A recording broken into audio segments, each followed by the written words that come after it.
यानी हरप्रीत सिंह एक्टिंग जथेदार कि जी ये जी चार्जशीट फाइल की है वो सौदा साहब का नाम कढ़ दिता है और ये पॉलिटिक्स हो रही है, वोटां की हो रही है, दूजे तीजे हो रही है। इस दे उत्ते सिखां ने भी सवाल चुके भी वो जिहड़ा सलाबतपुरा जिहदे च उन्हें सौदा साहब ने जिहड़ा वो भेख बनाया सी गुरु साहब का, वो केस तुसी विदड्रॉ करन तक गए सी। उदों जसपाल सिंह मंझपुर और दूसरे एक्टिविस्ट ने जाके गवाह के तौर पर खलोते मुदई बन के और वो खड़ा और वो हाई 7 साल तो ज़्यादा हो गया, 8-9 साल,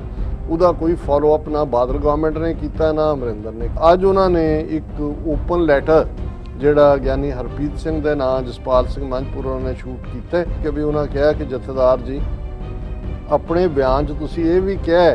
कि जेकर सरकारां इंसाफ नहीं दिंदियां तो खालसा अज भी खुद न्याय करन दे समर्थ है। तुहाडे वल्लों कही गई ये गल बिल्कुल दुरुस्त है, पर सानू सब नू याद रखन दी लोड़ है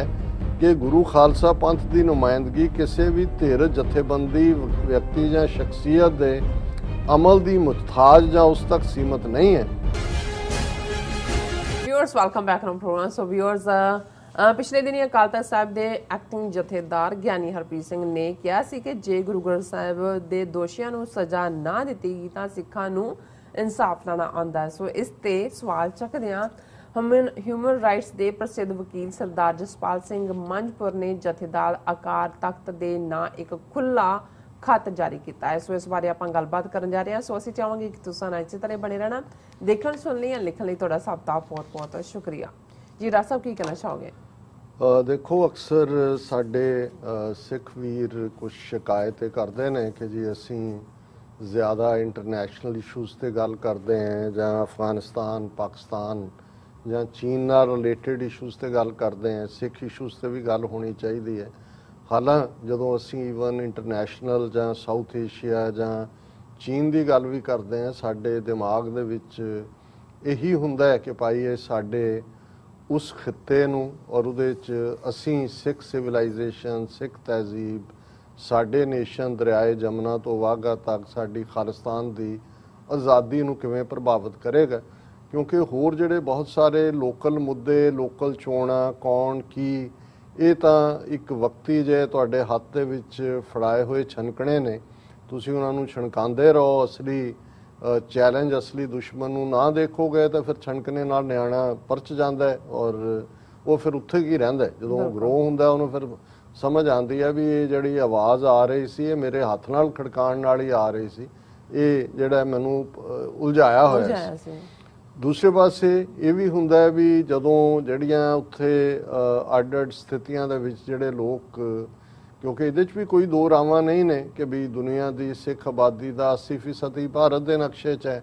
5 मिलियन के लगभग डायस्पोरा है और उहदे चों भी अगों जिहड़े 80% भारत च ने उन्हां चों अगे 80% पंजाब दे विच ने जां नेबरिंग हरियाणा राजस्थान के सिख मेजोरिटी जिलियां च ने और ज़ाहिर है खालिस्तान भी उत्थे ही बनना है, लोग भी उही ने जिन्हां ने फाइनल उस कॉल नूं लैना है। सो ये नहीं है कि भी सानू सहमियत का एहसास नहीं है और जिहड़े इशू इन बिटवीन आंदे ने असीं उन्हां नूं लैंदे भी हैं, पर इस गल दा मैनूं अफसोस भी हुंदा है कि ਜਦੋਂ ही तुसीं जिहड़े जदों किसी मसले की तह तक जाण की कोशिश करते हो वो फिर बहुत सारे जिहड़े इस किस्म के जिहड़े उस किस्म का जिन्हों कहंदे ने भी चौंदा चौंदा वो देखते हैं, वो सोशल मीडिया उन्हां दी भुख मिटा दिंदा है भी किने किनू गाल कड्डी उन्हें उन्होंने की क्या, कनेडा वालियां कुड़ियां ने उन्होंने की क्या, उन्होंने मुंडिया ने की क्या, वो जिहड़े तुसीं अजकल डिबेट देखोगे उस दे विच ही जिहड़ा सारा मीडिया भरिया होया है। और दो डिवेलपमेंट्स जिहड़ियां सिख हवाले नाल खास तौर ते एक तां जिहड़ी खबर बेशक खबर 8-10 दिन पुरानी है, उसनूं एक जर्नलिस्ट ने कवर भी किया पर उत्ते मिट्टी पा दित्ती गई। हुण वो पूरा इशू बन गया कि अकाल तख्त साहब के नाल लगदे पिछे जोड़ा घर जिस दे उत्ते पुड्डा जिहड़ी सरकारी कब्जा और ये वो थां है जिथे पुराने जून 84 तो पहला जिहड़े ने वो घर भी सन, उहदे च बुंगे भी उस सारे दे नाल जिहड़ा है और बाज़ार भी नाल लगदे सी पुराने भी। वो एजेंसियां ने देखा कि भी ये जिन्नी रजिस्टेंस सिंघां सिंघणियां ने दित्ती जून 84 उन्होंने कहा जी असीं ब्यूटिफिकेशन ऑफ दरबार साहब करना, एक गलियारा योजना बनाई कॉरीडोर प्लान ਔਰ ਉਹਦੇ ਥੱਲੇ ਜਿਹੜੇ ਵੀ ਉੱਥੇ ਘਰ ਔਰ ਲੋਕ ਸੀ ਉਹਨਾਂ ਨੂੰ ਥੋੜੇ ਬਹੁਤ ਮੁਆਵਜ਼ੇ ਦੇ ਕੇ ਉੱਥੋਂ ਚੁੱਕਿਆ ਔਰ ਉਹ ਸਾਰਾ ਲੈਵਲ ਕਰਤਾ ਹੈ। ਲੈਵਲ ਕਰਤਾ। ਔਰ ਉਹ ਜ਼ਾਹਰ ਹੈ ਵੀ ਅੰਮ੍ਰਿਤਸਰ ਲਗਭਗ 400 ਸਾਲ ਪੁਰਾਣਾ ਸ਼ਹਿਰ ਔਰ ਉਸ ਦੇ ਵਿੱਚ ਅੱਜ ਵੀ ਜਿਹੜਾ ਜਿਹਨੂੰ ਅਸੀਂ ਗੁਰੂ ਕੇ ਮਹਿਲ, ਜਿੱਥੇ ਗੁਰਦੁਆਰਾ ਸਾਹਿਬ ਹੈ, ਜਿੱਥੇ ਪਹਿਲਾ ਘਰ ਗੁਰੂ ਰਾਮਦਾਸ ਜੀ ਨੇ ਆਪਣਾ ਬਣਾਇਆ, ਫਿਰ ਉਸ ਮਹੱਲੇ ਉਸੇ ਨਾਲ ਲੱਗਦੇ ਘਰ ਜਿਹੜੇ ਸੀ ਉਹ ਰਬਾਬੀਆਂ ਦੇ ਬਣਾਏ। ਵੀ ਬੜੀ ਵੱਡੀ ਗੱਲ ਹੈ ਕਿ ਜਿਨ੍ਹਾਂ ਨੂੰ ਇੱਕ ਪਾਸੇ ਦੁਰਕਾਰਿਆ ਜਾਂਦਾ ਸੀ ਡੂਮ ਕਹਿ ਕੇ ਜਾਂ ਮਰਾਸੀ ਕਹਿ ਕੇ, ਗੁਰੂ ਕੇ ਰਬਾਬੀ ਉਹ ਉਸੇ ਹੀ ਮਹੱਲੇ ਦੇ ਵਿੱਚ ਗੁਰੂ ਕੇ ਮਹਿਲ ਜਿੱਥੇ ਉਹਨਾਂ ਦਾ ਘਰ। ਔਰ ਇਵੇਂ ਹੀ ਫਿਰ ਸੰਘਣੀ ਆਬਾਦੀ, ਅੰਮ੍ਰਿਤਸਰ ਦੇ 2-3 ਸਟੋਰੀ ਦੇ ਘਰ, ਲੇਕਿਨ ਉਹੀ ਪੁਰਾਣੀਆਂ ਇੱਟਾਂ ਔਰ ਉਹ ਸਾਰਾ। ਸੋ ਦਰਬਾਰ ਸਾਹਿਬ ਦੇ ਆਲੇ ਦੁਆਲੇ ਵੀ ਉਸ ਕਿਸਮ ਦਾ। ਔਰ ਇਹਦੇ ਨਾਲ ਨਾਲ ਲਗਭਗ 90 ਦੇ ਕਰੀਬ ਉਹ ਬੁੰਗੇ ਸੀ ਜਿਹੜੇ ਦਰਬਾਰ ਸਾਹਿਬ ਦੀ, ਜਿੱਥੇ ਅੱਜ ਵੱਡੀ ਪਰਿਕਰਮਾ ਜਿਹੜੀ ਦਰਬਾਰ ਸਾਹਿਬ ਦੀ ਹੈ, ਤਾਂ 1920-30 ਤੋਂ ਬਾਅਦ ਸ਼੍ਰੋਮਣੀ ਕਮੇਟੀ ਦੇ ਕਬਜ਼ੇ ਤੋਂ ਬਾਅਦ ਬਣੀ। ਇਹ ਸਾਰੇ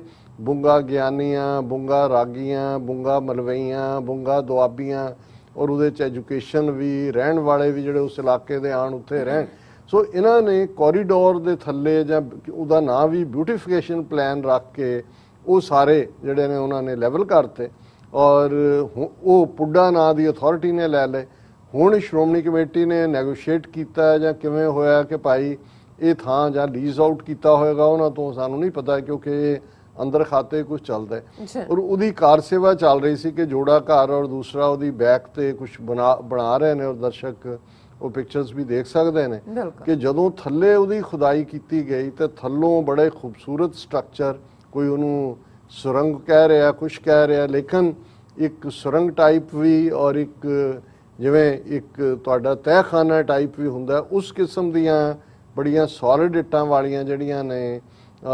ਸਟਰਕਚਰਸ ਬਣਤਰਾਂ ਉਹ ਥੱਲੋਂ ਨਿਕਲ ਰਹੀਆਂ। ਔਰ ਇੱਕਦਮ ਇਸ ਦਾ ਕੁਝ ਜਿਹੜੇ ਨੇ ਕਿ ਭਾਈ ਇਹ ਤਾਂ ਸਾਡਾ ਹੈਰੀਟੇਜ ਹੈ, ਕਿਉਂਕਿ 18ਵੀਂ ਸਦੀ ਦੇ ਵਿੱਚ ਹੀ ਬੁੰਗਾ ਰਾਮਗੜੀਆਂ ਵੀ ਬਣਿਆ, ਬੁੰਗਾ ਬਾਬਾ ਦੀਪ ਸਿੰਘ ਵੀ, ਔਰ ਉਸ ਤੋਂ ਬਾਅਦ ਇਹ ਸਾਰੀ ਕੰਸਟਰਕਸ਼ਨ। ਹੁਣ ਇਹਨੂੰ ਲੈ ਕੇ ਜਿਹੜੀ ਹੈ ਕਾਫੀ ਡਿਬੇਟ ਹੈ। ਇੱਕ ਪਾਸੇ ਸੀ ਕਿ ਕਾਰਸੇ ਵਾਲੇ ਬਾਬਿਆਂ ਨੇ ਸਾਡਾ ਕੱਖ ਨਹੀਂ ਛੱਡਿਆ, ਹੁਣ ਉੱਥੇ ਇਹ ਵੀ ਪਤਾ ਲੱਗਿਆ ਵੀ ਫੌਜ ਵੀ ਪਹੁੰਚ ਗਈ, ਡਿਸਟ੍ਰਿਕਟ ਐਡਮਿਨਿਸਟ੍ਰੇਸ਼ਨ ਵੀ ਹੈ, ਆਰਕਾਈਵ ਉਹਨਾਂ ਨੇ ਸੀਲ ਕਰ ਦਿੱਤਾ ਉਸ ਇਲਾਕੇ ਨੂੰ। ਔਰ ਇਹ ਮੰਗ ਕੀਤੀ ਜਾ ਰਹੀ ਹੈ ਕਿ ਭਾਈ ਇਹ ਸਾਡਾ ਹੈਰੀਟੇਜ ਹੈ, ਇਹਨੂੰ ਸੰਭਾਲਿਆ ਜਾਏ। ਸ਼੍ਰੋਮਣੀ ਕਮੇਟੀ ਨੂੰ ਇਹ ਲੱਗਦਾ ਹੋਣਾ ਕਿ ਵੀ ਇਹ ਨਾ ਹੋਏ ਮਸੀਂ ਜ਼ਮੀਨ ਸਾਨੂੰ ਮਿਲਣ ਲੱਗੀ ਸੀ, ਉਹ ਆਰਕਾਈਵਸ ਤੋਂ ਦੂਜੇ ਲਿਆ ਕੇ ਉਹਨਾਂ ਨੂੰ ਬਿਠਾ ਦੇਣ। ਪਰ ਮੈਂ ਸਮਝਦਾ ਵੀ ਇਹ ਬਿਆਨਬਾਜ਼ੀਆਂ ਤਾਂ ਜਿਵੇਂ ਸੋਸ਼ਲ ਮੀਡੀਆ ਤੇ ਹੋ ਹੀ ਰਹੀਆਂ, ਇੱਕ ਦੂਸਰੇ ਨੂੰ ਬਲੇਮ ਗੇਮ ਵਾਲੀਆਂ, ਲੇਕਿਨ ਇਹਨੂੰ ਸੀਰੀਅਸਲੀ ਲੈਣਾ ਚਾਹੀਦਾ। ਸਿੱਖਾਂ ਦੇ ਆਪਣੇ ਰਿਸਰਚ ਸਕਾਲਰ, ਆਪਣੇ ਜਿਹੜੇ ਇਹਨਾਂ ਇਸ ਫੀਲਡ ਨਾਲ ਸੰਬੰਧਿਤ ਨੇ, ਉਹ ਉਹਦੇ 'ਚ ਇਨਵੋਲਵ ਹੋਣੇ ਚਾਹੀਦੇ ਨੇ। ਔਰ ਇਹਨੂੰ ਜ਼ਾਹਿਰਾ ਤੌਰ ਦੇ ਉੱਤੇ ਜੋ ਵੀ ਹੈ, ਜੇ ਕੋਈ ਇਹ ਵੀ ਕਹੇ, ਸ਼੍ਰੋਮਣੀ ਕਮੇਟੀ ਨੇ ਵੀ ਗੋਲ-ਮੋਲ ਜਿਹਾ ਬਿਆਨ ਦਿੱਤਾ ਕਿ ਅਸੀਂ ਦੇਖਾਂਗੇ ਜੀ ਗੁਰੂ ਸਾਹਿਬ ਦੇ ਪੀਰੀਅਡ ਨਾਲ ਇਹਦਾ ਕੀ ਸੰਬੰਧ ਹੈ। ਕੋਈ ਗੁਰੂ ਸਾਹਿਬ ਦੇ ਪੀਰੀਅਡ ਨਾਲ ਹੀ ਗੱਲ ਨਹੀਂ। ਜਦੋਂ ਤੁਸੀਂ ਹੈਰੀਟੇਜ ਵਿਰਸੇ ਦੀ ਗੱਲ ਕਰਦੇ ਹੋ,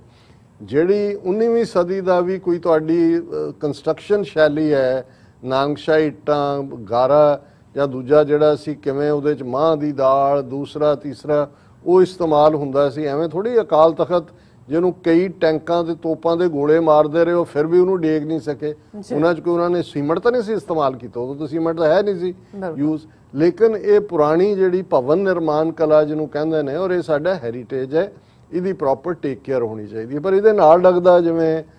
ਤੁਸੀਂ ਇਹ ਕਿਹਾ ਕਿ ਵੀ ਪਿਛਲੇ ਦਿਨਾਂ ਜਥੇਦਾਰ ਅਕਾਲ ਤਖਤ ਨੇ ਕਿਹਾ, ਗਿਆਨੀ ਹਰਪ੍ਰੀਤ ਸਿੰਘ ਐਕਟਿੰਗ ਜਥੇਦਾਰ,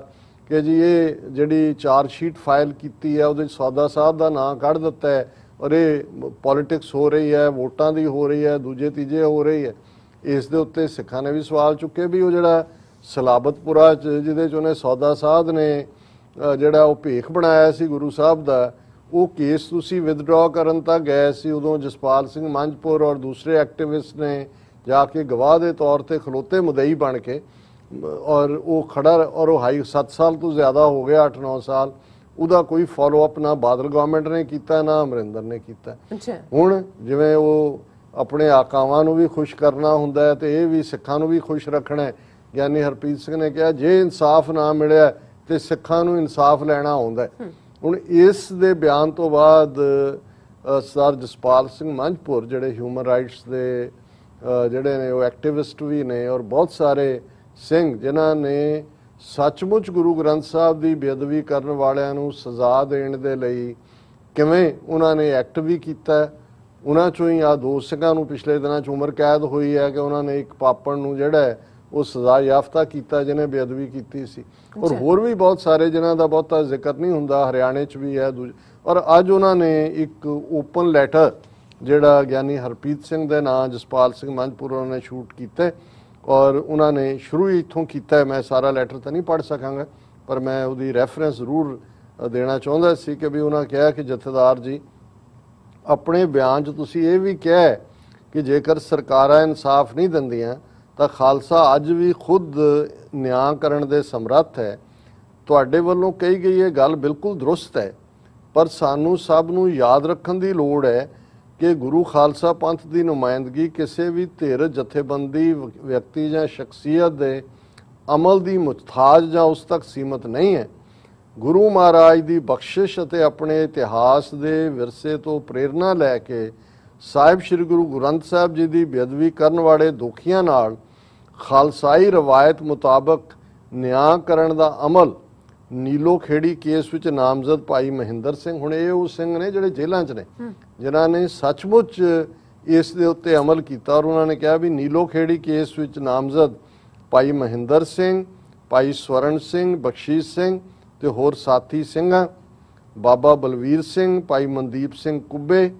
ਭਾਈ ਗੁਰਪ੍ਰੀਤ ਸਿੰਘ ਤੇ ਜਸਪ੍ਰੀਤ ਸਿੰਘ ਅਤੇ ਬਰਗਾੜੀ ਬੇਅਦਬੀ ਮਾਮਲੇ ਦੇ ਦੋਸ਼ੀ ਮਹਿੰਦਰਪਾਲ ਬਿੱਟੂ ਨੂੰ ਸੋਧਣ ਵਾਲੇ ਭਾਈ ਗੁਰਸੇਵਕ ਸਿੰਘ, ਭਾਈ ਮਨਿੰਦਰ ਸਿੰਘ ਅਤੇ ਹੋਰ ਵੀ ਅਨੇਕਾਂ ਸਿੰਘਾਂ ਵੱਲੋਂ ਗੁਪਤ ਅਤੇ ਜ਼ਾਹਰਾ ਰੂਪ ਵਿੱਚ ਪਹਿਲਾਂ ਹੀ ਪ੍ਰਗਟਾਇਆ ਜਾ ਚੁੱਕਾ ਹੈ ਤੇ ਅਗਾਂਹ ਵੀ ਗੁਰੂ ਮਹਾਰਾਜ ਨੇ ਆਪਣੀ ਮਰਜ਼ੀ ਮੁਤਾਬਕ ਬਖਸ਼ਿਸ਼ ਕਰਕੇ ਪੰਥ ਦੇ ਸੇਵਾਦਾਰਾਂ ਨੂੰ ਵਡਿਆਈ ਬਖਸ਼ਣੀ ਹੈ।